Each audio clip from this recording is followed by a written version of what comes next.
view has become objective. And some things that have come through me are good, and I know they're good because I'm a critic. There's a humility about that many people wouldn't understand, but most people that know me do. I have a feeling when I do something good, by God, I'm afraid something helped me to do that. It's the supreme humility, because that is, your subconscious does it. But when you do too well, if you say to you, really believe that you're that good, you're going to lose the power to do it. I'm superstitious about it.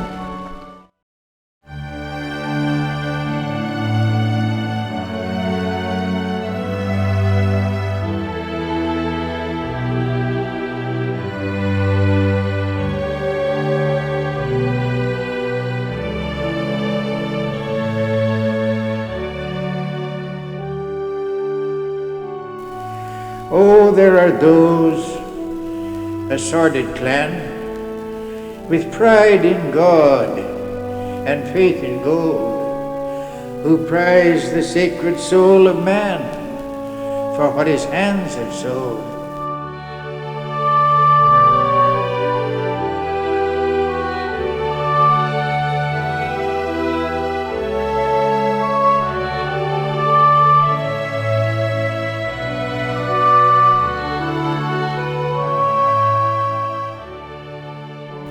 And these will deem thee humble bred. They shall not hear, they shall not see the kings among the lordly dead, who walk and talk with thee.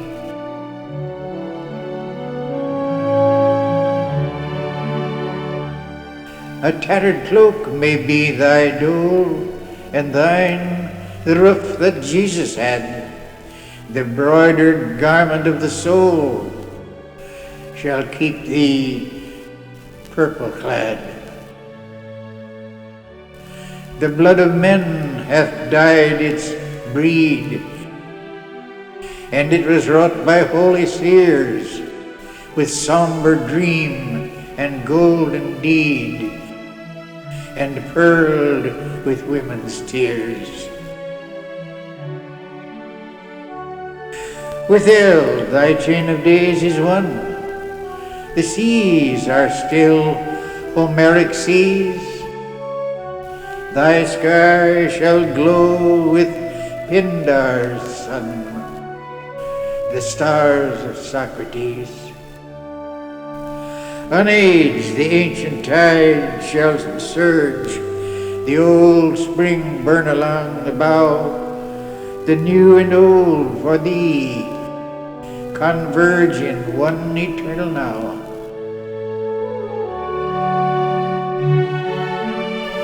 I give thy feet the hopeful sod,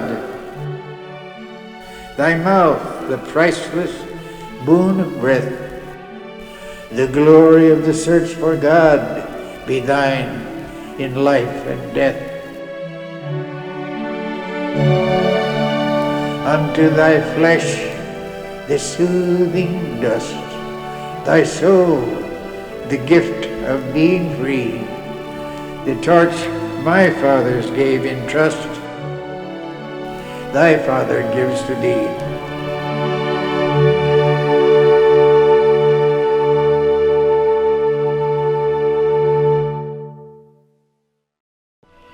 They say, well, what do you think helps? So I tell them I don't know.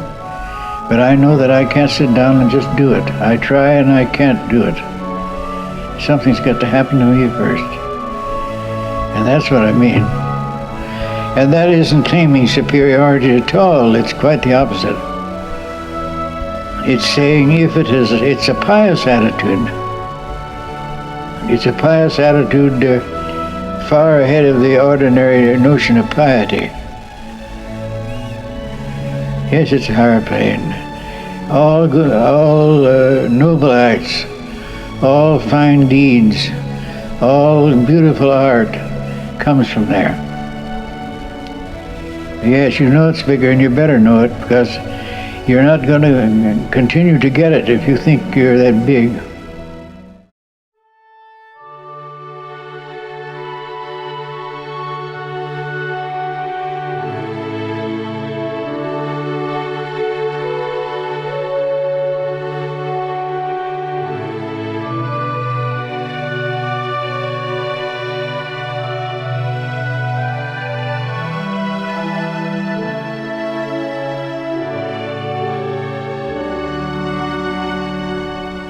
When I have finished with this episode, left the hard uphill road, and gone weird ways to seek another load, oh friend, regret me not, nor weep for me, child of infinity.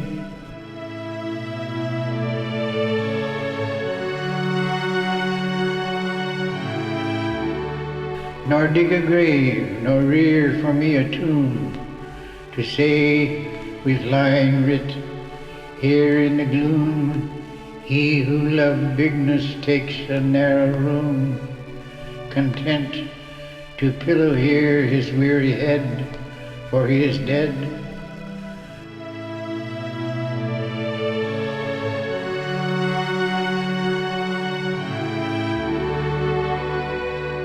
But to give my body to the funeral pyre, and bid the laughing fire, eager and strong and swift as my desire, scatter my subtle essence into space, free me of time and place.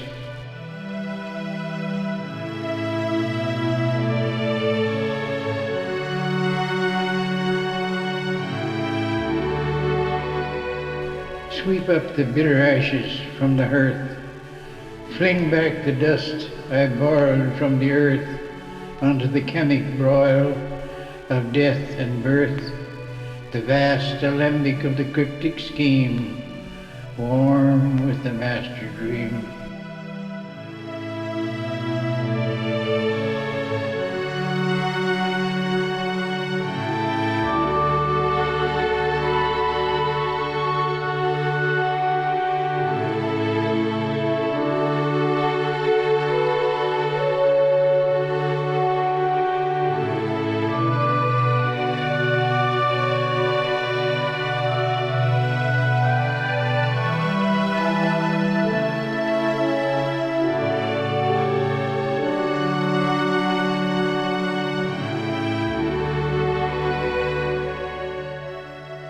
And thus, O little house that sheltered me, dissolve again in wind and rain, to be part of the cosmic weird economy.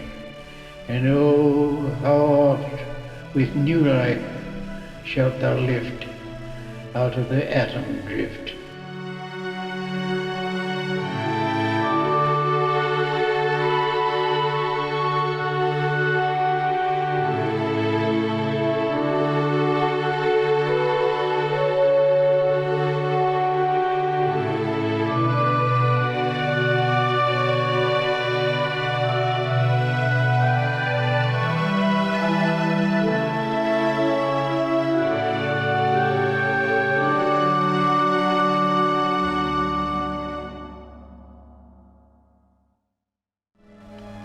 And that feeling gets across to an audience too. They know you're not showing off. They know you're not.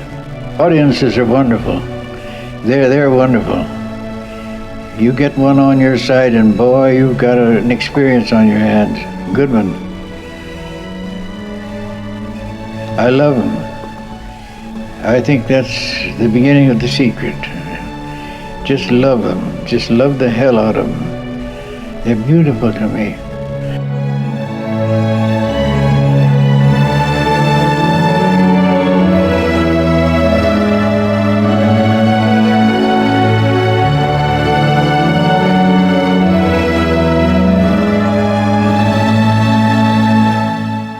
At the end of The Death of Crazy Horse, I was crying so hard when I wrote it I couldn't finish it. I couldn't put the lines down, and I don't cry. But I couldn't get the lines down. I was shaking all over as though I were having a chill. And I got up and ran around the house a couple of times and came back and couldn't do it. And ran around the house again and came back. And then I put it down and got it, my hand still, so I could write it. And I found the manuscript. Oh, probably 15 years later, I found the manuscript in the Western Manuscripts collection. And on the left-hand lower corner of the manuscript was written thanks. I wrote thanks. because I thought it was too damn good for me in a normal state of mind. It was so simple, and yet it made you want to cry.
Now, I have a couple of minutes left, and in that time I want to quote a prayer to you, such as they would be praying on this trip.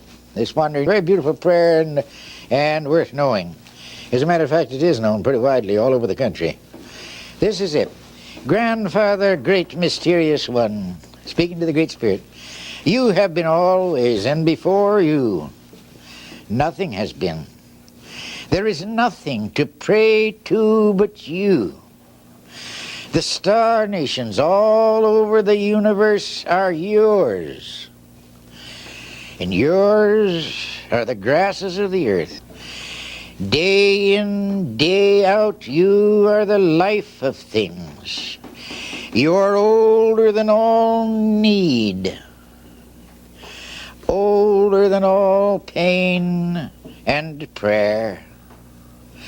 Grandfather, all over the world, the faces of living ones are alike.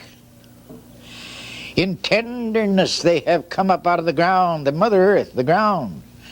Tenderness they have come up out of the ground.